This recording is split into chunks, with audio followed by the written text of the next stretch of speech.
All right, folks, we are back. How are you, sir? That's too much time. You didn't answer quick enough. You would not win the prize on a game show. Would he? I'm going to start with this. You see what he's got there? The doctor's in the house. What's he got? Put it back up. I'm not touching that. I gave you that talk about 30 years ago on the air where my brother was watching the people out the window and the guy was at the booth and they were standing in the rain to pay 50 cents for a cup of coffee in Spokane. Right. He called me on the phone and says, Billy, you won't believe this. People are lined up outside the Spokane World's Fair thing in the rain, buying coffee for 50 cents a cup. The guy calls himself Starbuck. He was pushing a cart. He said, I understand he's going to go national. Well, that was the start of Starbucks. I said, nobody's going to pay over a dime for a cup of coffee, and nobody in Georgia's ever going to pay 50 cents. So you see what he's got there. What is this? It's a gift card. Yeah. Starbucks were given to Ray Tidman because I refuse to pay over 50 cents for a cup of coffee. So I don't drink coffee outside my home anymore because it costs more than 50 cents everywhere. They've changed their name to $4. So $4. The joke is after. That's when I. By the way, folks, this is Ask the Doc with Dr. William Whaley and Dr. Raymond Tidman. Now, if you are a regular viewer on Friday. Do we need a thing there? Hold on just a No, we're good. Okay. As regular viewers here, I always say at 9 o'clock in the morning, hey, we got to get you to work. This guy already went to work. You've already been to the job. I did. I went to the job at 6:50 this morning. You made me a nervous wreck with a stethoscope this morning. I'm like, somebody trying to die up there or what happened? No, I had a really complicated situation last night. I couldn't finish it, and I had to get into the chart and prepare some stuff for a guy that's got an advanced cancer that's going to be in early this morning. And it doesn't. Doesn't end. Yeah, it ain't like 9 to 5. You know what I'm saying? No, it's not. Okay, so the doctors are in the house. All right. These questions today, both of these questions are about treated patients. Many a times here, we talk about how you diagnose and begin treatment.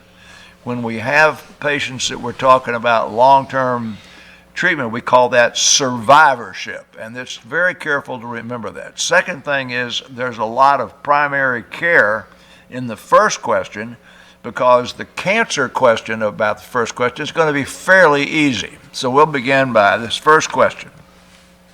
My father is 78 years old and was in good health when he suddenly could not swallow and lost 50 pounds in 3 months. Well, that's certainly not normal, is it? He was profoundly anemic and responded to IV iron, so that was part of how he was diagnosed, and he was diagnosed with what is called GE junction adenocarcinoma. He was treated here locally in the mountains with chemotherapy and radiation. He was in pain, which improved, and he needed a feeding tube to gain and stabilize his weight. He has been off treatment for 3 months, but a recent PET scan showed a node in his neck, and a biopsy a week ago showed the node positive for the same cancer. He has no symptoms except constipation, made better by medications, and he only takes a pain pill at bedtime to help him sleep. So he's usually using a pain pill for a sleeping pill. The oncologist has recommended the Jimmy Carter drug and is starting him on testosterone. He, the patient, does not want any more chemotherapy, and the doctors tell him that this is not chemo, but targeted therapy. Now here's the important thing. He really feels good. What is your advice? So here the guy was in bad shape, couldn't swallow, lost a bunch of weight, was in pain. Now he's out of pain, taking a pain pill to sleep, which I'm not going to argue with. He's got a recurrence in his neck. He can swallow now, and they want to treat him with the Jimmy Carter drug. What is your recommendation? Can I don't usually interject myself like sure. This. Can we?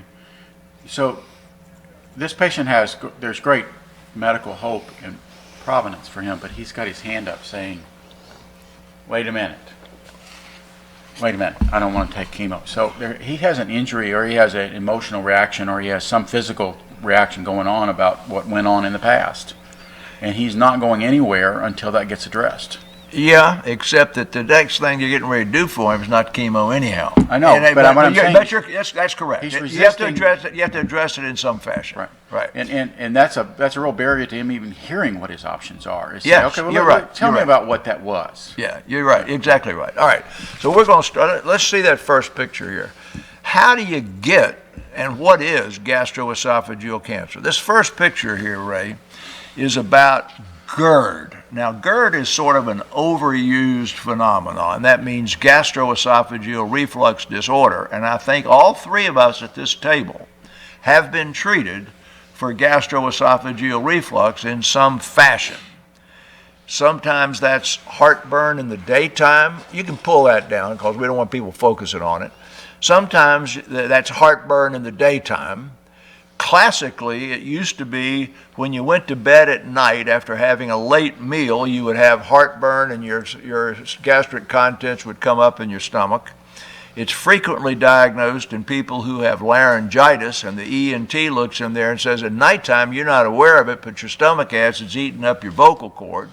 Or people who don't smoke, don't have asthma, develop a chronic cough, and the pulmonary doctor says when you're asleep at night, the stomach acid comes up in your throat and you're inhaling it, and it's giving you cough.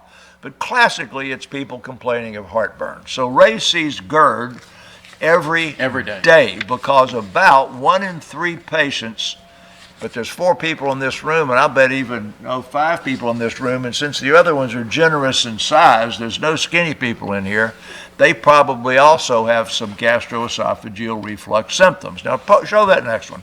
This is a picture of the whole stomach apparatus, okay? Everything that happens that's discomfort, that's belching, and that is discomfort above here is not GERD, because you've got the upper part of the stomach will do it. Stuff that's down here at the bottom, like a ulcer at the bottom of the stomach, if it's making the acid go back, will give you the same or similar symptoms. Pull that one down. So now you got a good look at the whole stomach apparatus, right? All right, so now we're talking about just a tiny little piece. This is where the esophagus, you got the next one, meets the stomach. And if you look at that, that's about that long. So it's not more than 1.5 inches. And that area right there is where gastroesophageal junction cancer starts. And you can pull that down now. GERD is symptoms anywhere in that whole thing, all the way up to here, all the way down to there. But gastroesophageal junction cancer occurs in this small band there, where you begin, and we'll go to the next one. This is your, what's this here? Algorithm. Algorithm. All right. Can we interject a little piece of physiology Yeah, go ahead. here? So you did a nice thing of the anatomy, but the physiology of that is really fascinating because in our body we have a junction where there's low pressure and high pressure. And this valve sits in order to regulate that pressure difference. And when it's not working right, acid is being sucked up into the low pressure area and irritating something that shouldn't be happening. So it's fascinating that our body physiologically has to deal with different pressures. What I tell people is, I just want you to imagine that when you were a kid in the jungle gym hanging by your knees after lunch at school, the lunch stayed in your stomach. Yeah. It didn't run up into your chest. And now here you're an adult, and you're just lying in bed and it's running up into your chest. What happened between the time you were a teenager hanging upside down on the jungle gym and your lunch stayed in your stomach, and you just lay down at night 2 hours after eating and your supper comes up in your chest? Well, it's like Brian, you fell on your head. All right, you can pull that down because that thing's really complicated. That goes on for 2 pages. But That's okay. But what it does, what that thing does is it says if you got symptoms like this, here's how you work through whether you got GERD or not, and then if you've got GERD, how to treat it. All right. So now we're going to look at this next one. And we're going to spend a little time on this one. So up here at the top, you've got gastroesophageal reflux.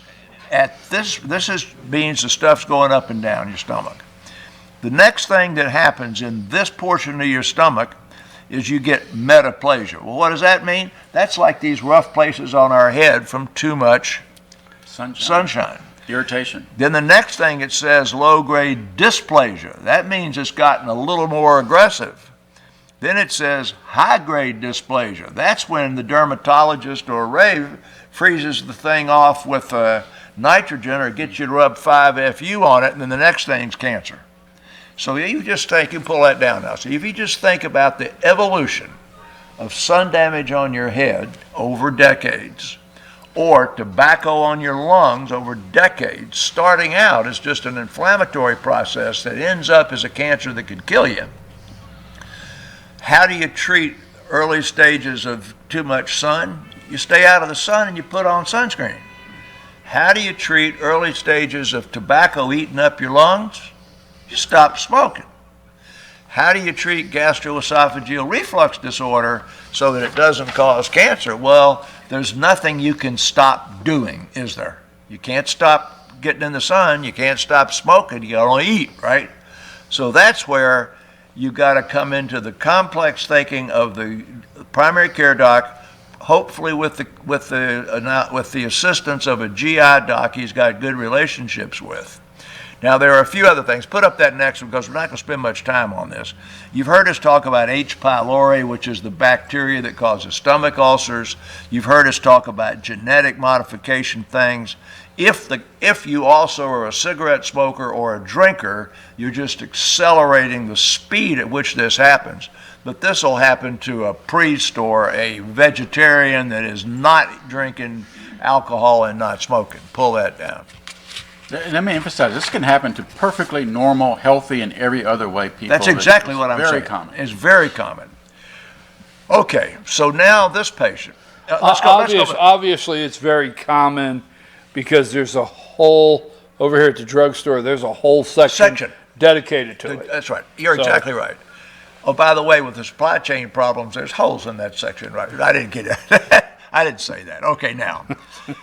Is that section as big as the hair care product section, or? It's bigger. Oh.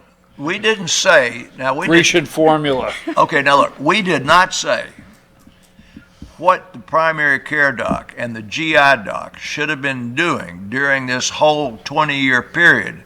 But early on, after the primary care doc has made his diagnosis, has done his treatments. Let me go back to before we had these new drugs. The treatment when I went into medicine was you cut 6-inch to 8-inch blocks of 4x4 wood, and you put them under the post of the head of your bed so that your bed was always in this fashion and it couldn't run uphill. And second was you drank milk or took that liquid Gelusil or something at bedtime. Took a swig. Now listen, you're making yourself a country doc here because in the city you just put the big old yellow pages under the head of the bed. Yeah, correct. You could put the yellow pages under the head of the bed. Our yellow pages are not that big. No. All right, so that was just mechanical to keep the stuff from running uphill. The next stage was they developed a foaming antacid that you would drink. That was called Mylicon, I think.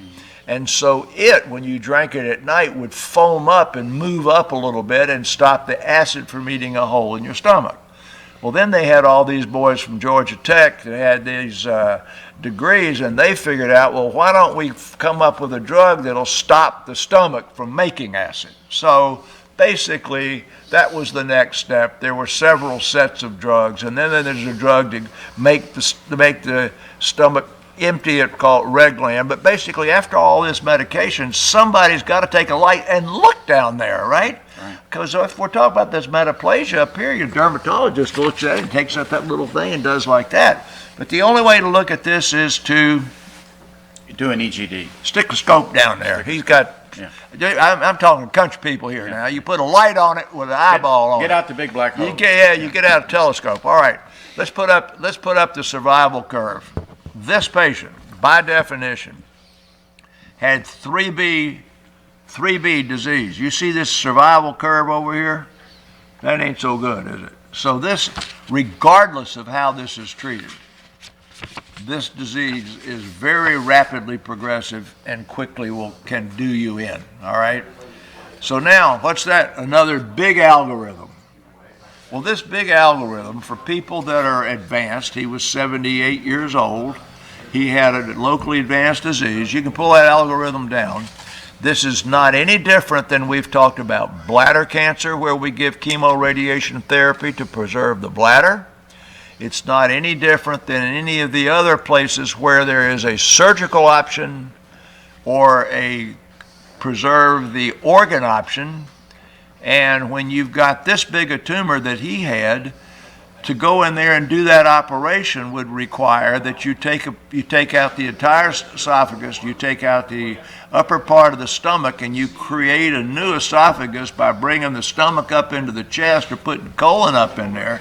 And for a 78-year-old guy, that does not make you live 1 second longer. The survival is the same with chemoradiation as it is with that big surgery.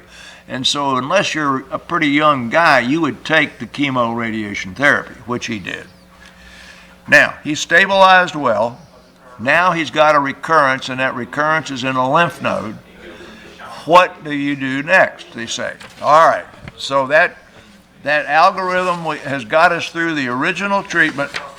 And then put up that next slide. Bill, refresh the audience about how his recurrence presented. Okay, his recurrence simply presented as they found a lymph node in his neck on physical examination. He feels good. He's eating. He feels His great. weight's okay. He's doing fine. This is, he's not This sick. is a physical finding. He's not sick. He just had a lymph node in his neck and they biopsied it. And he's got a good survival still coming up. Mm-hmm. But you don't want to just sit that thing up there and let it grow. And you're treating a human being here. But interestingly, the human being not wanting chemotherapy is going to get exactly what he wants, because that algorithm is going to take you to, you got the next one up? Keytruda. What's that? Jimmy Carter's drug. So we've talked. You know, they run that on TV. I know. And I was in the kitchen the other day, and it was on TV, and they said squamous cell carcinoma of the lung. I ran in there and I said, I know what that is. Sorry, folks. I did. I was like, I know what that is. Anyway, pull that down. Sorry. So that's Jimmy Carter's drug. I'm sorry. And it is where to go in this. Yes, but I see the commercial, and I do. I understand what it is. It's all right. So what I'm going to tell you is, they've given him great treatment. He's had a great response. He's out of pain. His nutritional status is good. He didn't say whether he was playing golf or what he was doing for fun.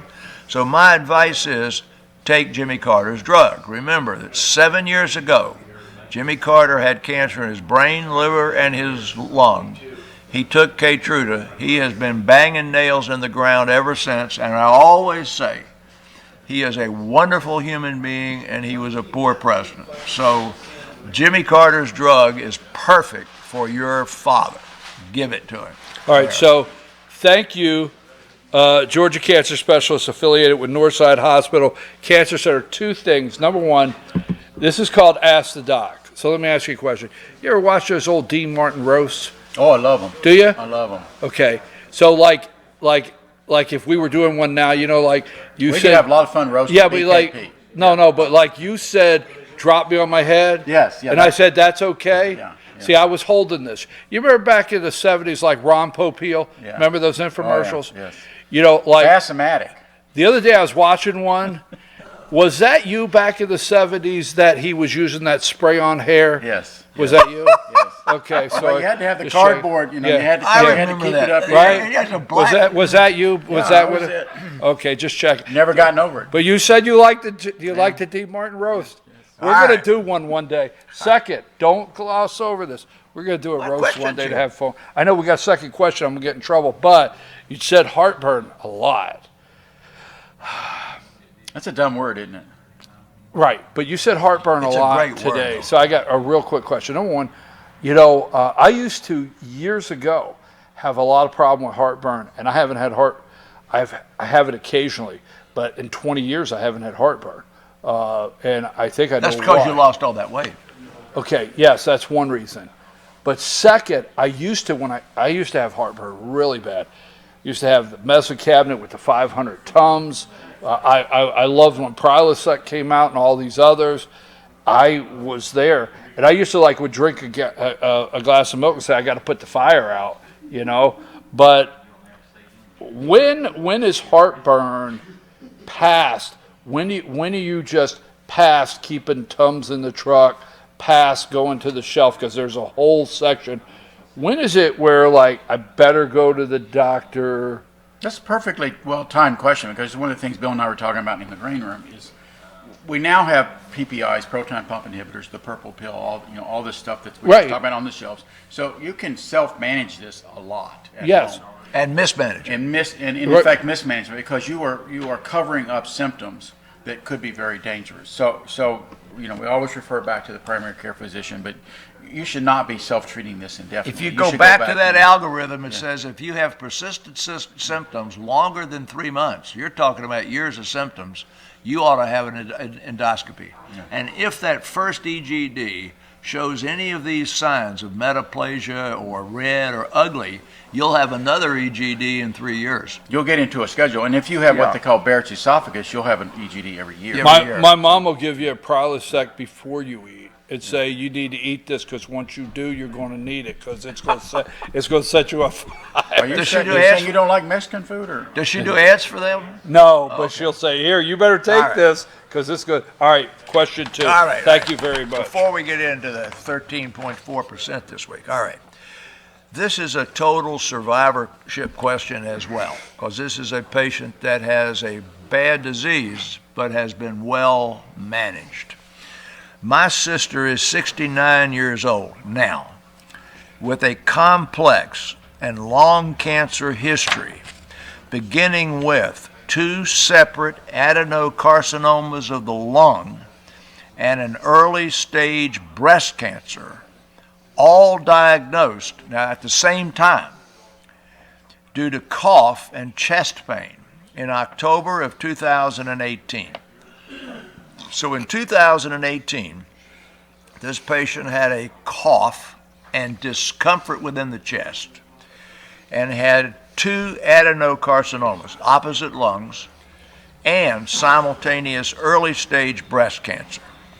She could not have surgery because one of the cancers involved her heart, meaning that it was in the mediastinum. And she was treated with chemo and radiation for the lung, just like we had the previous guy was treated with chemo and radiation for his GE junction cancer, and lumpectomy and hormones for the breast. That's early cancer. All right. She received Opdivo. That's the Jimmy Carter, another of the Jimmy Carter type drugs, and was on maintenance until May of 2020. So she had a couple of years of no progression. Then she progressed and was treated with Alimta, Carbo, and Avastin drugs. That's that arthritis drug, methotrexate, that's sort of chemo. And then that Avastin is that drug that stops new blood vessels. It's perfect treatment. And she did well, except she then got a spot on her cervical spine, that's up here, that needed radiation. Did you get that? Yeah. She declined treatment with the osteoporosis bone cancer drugs. Remember, we've said that if you've got cancer in the bone, these osteoporosis drugs stabilize the bone and make the soil less able to support the growth of the seed, so it's not chemotherapy, but she declined taking that drug. I guarantee you she did it because somebody told her that if you take that drug, you might get dental trouble or some low incidence thing. Yeah, but anyhow, she didn't take it. She relapsed again in January. This is now, what is this now? Is this April or is this almost April? Almost April. Okay, so it's 3 months. And she began 2 more drugs, and her cancer markers were getting better. So she's responding. Now listen to this, because this is a quality of life, family, preacher, primary care doc, everybody else getting together and deciding how to manage it, because this situation here is not an uncommon situation. We saw this with a very prominent local figure here who was in the hospital with COVID some months ago. She developed urinary sepsis and organ failure. She is in the hospital now. This question came in yesterday. and she did not want heroics. She was put in the ICU and given drugs to keep her blood pressure up and was given lots of antibiotics. Now that sounds like appropriate care for sepsis. We have told the doctors to stop all of that due to her advanced request. That means her Advanced directives. advanced directives. Have we done the right thing? Whoa. Absolutely. Well, now that's a big question. That is so a big, what they're talking about doing. that whole thing went into that last, have we done the right We are thing? withdrawing care, and under the natural circumstances, Wow. the Lord's going to take her home. Put up that first slide. What is this? Juggling. What is that, Ray? Juggling That's a of some juggler. apples, yeah. That's a juggler. I'm going to bring that juggler back into this in just a minute. All right, so pull this next one up.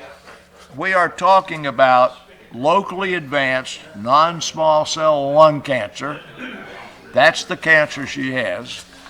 But as I have always said, we're treating a human being here and not a chart. So show up that next one. This is the cartoon of this locally advanced cancer that she had that could not get operated because it had entered the mediastinum. Pull up that next one. This is a much more advanced picture, but this is the way this cancer works. And she had cancer in both lungs. There's your esophagus we just talked about. Underneath that's your heart. So there is no way any surgeon could have treated this surgically when she started. Pull up the next one. This is going to be quick. Now what is this? That's a survival curve and the easier way to remember it, right? Exactly. In this situation, this far along, Right. the survival rate if you don't treat with something is 3.1%. If you give them good therapy, the 5-year survival rate is 22.3%. okay, you're talking about 5 years. So pull that down. So in anything you did with this patient back 2.5 years ago, this is 2018, right? No, 4 years ago, 3.5 or 4 years ago, she's still there. So she has had a great response to that Opdivo and that other treatment. Is that one pulled down now? So when you get through this big long, what's that algorithm, right? Yes. So when you get through that big long algorithm of how you treat this disease, you get down to the point where chemoradiation therapy is the right way to treat the primary care disease, and then the targeted therapy with the Opdivo is the right way to treat the other disease. All right? Now, pull that down. That is that's the radiation therapy she received. Remember how you sensitize the radiation. She was treated beautifully. Pull that down now, and we're going to get to the juggler. Going for the jugular. You ready for the juggler? Yeah. Put up the next picture. This is what we call multi-organ failure. So what he just told you, what's happening to this patient is she was unconscious, confused, had to go to the ICU for a ventilator. Her kidneys are stopping, the blood's messed up, her liver's going bad. You got all that? So everything's going bad in her body except her bones are in good shape.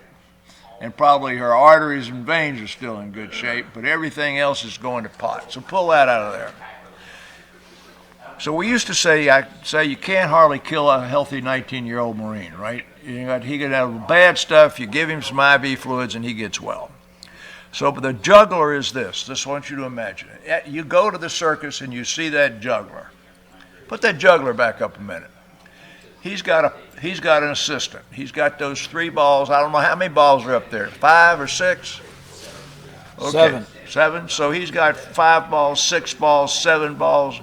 When the assistant throws him one more ball than he can juggle, maybe the 8th ball, okay, you can pull it down. he doesn't drop just the 8th ball, does He he? drops all of them. He drops all of them. Right. You have used that before. Many times. That is multi-organ failure. So this patient, if you have stayed the course with the elevating the blood pressure, continuing the antibiotics, might survive, but might not, because you don't know whether there are more balls in the air than this patient can survive. But you do know that this patient did not want to be in an ICU, did not want to be on a ventilator, and did not want heroics. Well, those drugs to keep that blood pressure up and being in the ICU and being on a ventilator, is that heroics, Ray? Yeah. I mean, so that's the balance that the family's making. making. It's not even a balance. Let me weigh in on this one. Our profession has danced with the dark side here for 2 years. And by that I mean it is sort of taking the steering wheel out of people's hands and driven their vehicle, or said this is how it's to be done, or this is what you do. Right. Our profession is best when it gives the patient back their steering wheel, tells them these are your options, this is what can be done and may not be done, and this is what could happen or may not happen. But the patient is in charge. We advise the patient, they are in charge. This patient gave an advance directive. The question was, is the family says, are we doing the right things? Yes and hell yes. Exactly. The patient is in charge here.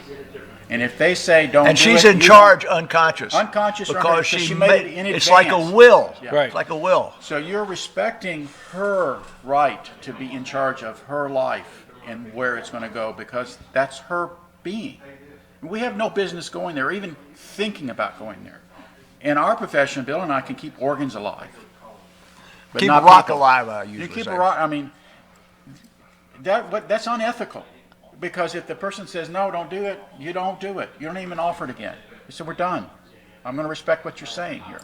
And I said, this is a humongous healing that we've got to go through as a country, because somehow, some way, we got afraid of some Godzilla bacter and decided that all of humanity needs to stop doing what humans do, and that is they need to stop being in charge of themselves and stop growing and stop doing all that kind of stuff, and they need to run, hide, and they need to do what they're told. No, we need to always be in charge of ourselves, responsible for ourselves, making our own decisions, getting the best advice from the best people we can get our hands on, and driving our own cars. All right, let me. go I want to bring this home personally here now. I think I've told you this story many times. This occurred. My dad's been dead 35 years. So 35 years ago, my father had an intercerebral hemorrhage. I think I told you about putting the boots in the microwave when he was going to Russia because he'd had it. And his desire was no heroics, he'd had bypass. He was a smart guy. He was a lawyer. Now, we have corrected the problem that occurred with my dad, largely, but my dad had do not resuscitate, and in those days, that was a sticker that was put on your chart. Charts don't exist anymore much, okay? So he went down to X-ray for a chest X-ray and had a cardiac arrest and X-ray. There's no chart, and the obligation there is resuscitate him, put him on a ventilator, and he goes to the ICU. Well, when the chart shows up, it says you shouldn't have done that. So, well, now he's on the ventilator. Now, my brother Bob, the judge, lives in Spokane. Right. Other brother lives in South Florida, and now he's on the ventilator. So you persist in the ventilator for a while, and then my close friends, Bill Knapp, who used to be up here as a cardiologist, John Horney, who was up here as a GI doc, are all in my group, and they've all treated Dad. So we get Dad's primary care doc, the urologist who treated him some years before, his cardiologist, his GI doc, his preacher, his law partner, and now we got to drag all the brothers together. Well, getting everybody in the same room at the same time takes about 10 or 12 days. And he's not getting any better. And now we got to say, do we withdraw that ventilator? It's a lot easier to withdraw, to stop. To not do something. It's easier to stop an antibiotic and to stop an IV than it is to go and pull that tube, right? So that's debated one day, and now after that debate, it was clear Dad didn't want to be where he was. So we say, what the chances he's going to get over this? And everybody says they might be as much as 40 to 50%. So the decision then is made to let him have 4 more days or 7. I forgot how many it was, but this was agonizing. And when we finally got to pulling the tube, John Horney, who you knew, Bill Knapp, who you knew, went into that room with me and Jim Settle, who was the pulmonary doc, and turned off that ventilator. And then those guys stood there with me for 35 minutes with their arms around me while my dad died. Yeah. Well, we've fixed this pretty much now by people are wearing a band that says "Don't resuscitate me," and it's in every electronic medical record when you turn it on, so that you don't make the mistake of doing something that the guy has a clear-cut directive against. But in those days, there were no advance directives, so we have corrected what happened to my poor father, and that's what this woman has done, is said, don't do this to me. Well, let me make a comment on this so we can wrap up this morning, but let me make a comment on that. In this, for the family that's watching, there is the advance directive, and obviously that's the wish, but I want to say, You're correct in saying, have we done the right thing? Because that's okay to say that, even though that advance directive's out there. It's a normal reaction. I had a situation where, I knew the right thing. I made several phone calls and counseled, and everybody said that's the right thing. So when I got done, it was just, so I understand the question. I'll never forget the night my sister called me because she was the one on my dad's, one of my words I'm looking for as far as decision maker there, and calling me and saying the hospital's calling and saying this, what do we do? Even though you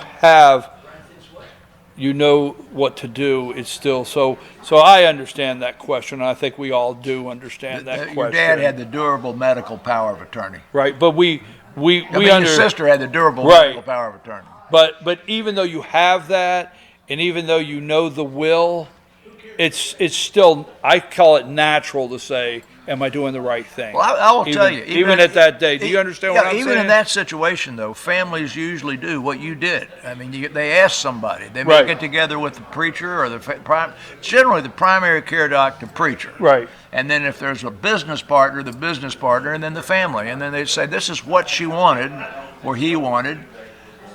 Let's do it.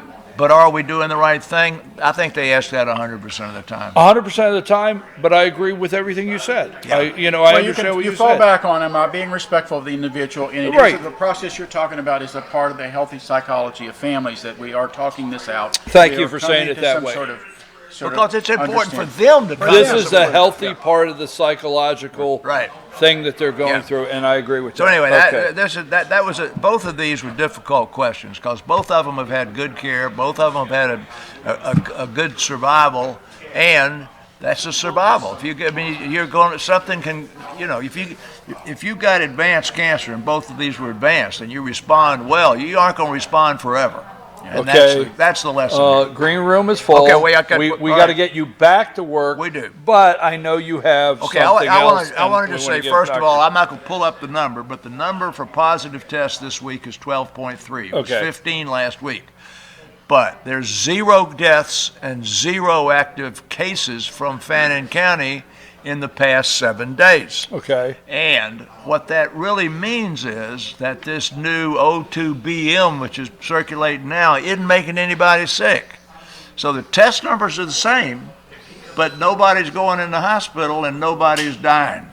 And I heard this morning that the Air Transport Association, remember I used to sit on the Air Transport Association for Delta for decades, has petitioned the, whoever it is, CDC or somebody, no, the NTSB, to eliminate the mask mandate on airplanes. And if they get it off the airplanes, they'll get it off. I mean, Ubers in Atlanta have got a blinking mask mandate because the buses have got a mask mandate. So if they get that mask mandate off the airplanes, it's going to be a lot more pleasant to fly international and stuff. Yeah, that joke needs to end. I was reflecting on this last little bit of the conversation, and this is maybe to help our audience understand physicians. Bill described, and you described, the deathbed, and what a powerful event that is in our lives. And I've often questioned for myself over at what point is a physician worn out, or when are they too tired to go on? And most people, let me back for a second. People that grow up on a farm experience death. Cows die, horses die. People that live in a city, they don't experience death until somewhere. Their dog might die. Yeah. But it's just moving, not being in the country, being in the cities are two different worlds.